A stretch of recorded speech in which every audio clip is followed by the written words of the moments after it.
شیخ عبد القادر جیلانی کی رحمۃ اللہ علیہ.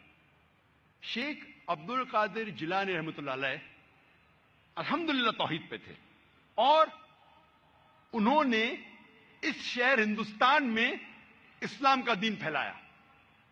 ان کا بڑا ہاتھ ہے اور وہ توحید پہ تھے. اسلام کا صحیح پیغام گھروں تک پہنچایا. اور ان کی والدہ نے شیخ عبد القادر جیلانی رحمۃ اللہ علیہ کو سکھایا تھا کہ بیٹا تو ہمیشہ سچ بولنا, کبھی جھوٹ مت بولنا, چاہے تیرا نقصان ہو چاہے تیری جان جائے.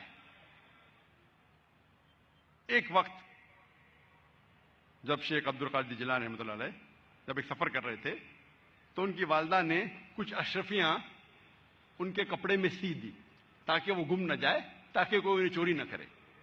جب وہ سفر پہ نکلتے ہیں تو ایک ڈاکوؤں کا گروہ انہیں پکڑ لیتا ہے اور جب جانچ پڑتال کرنے کے بعد کچھ پیسہ نہیں ملتا ہے تو وہ ڈاکو کہتے ہیں شیخ عبد القادر جیلانی رحمۃ اللہ علیہ سے کہ تیرے پاس کچھ پیسے نہیں؟ انہوں نے کہا ہاں ہے, میری ماں نے میرے کپڑوں میں سی لی ہے, اور وہ جگہ دکھاتے ہیں.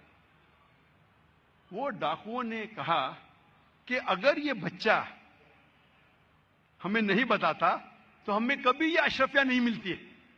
وہ اتنے خوش ہوئے اس بچے کے ایمانداری سے اور پوچھا کہ تم نے ہمیں سچ کیوں کہا؟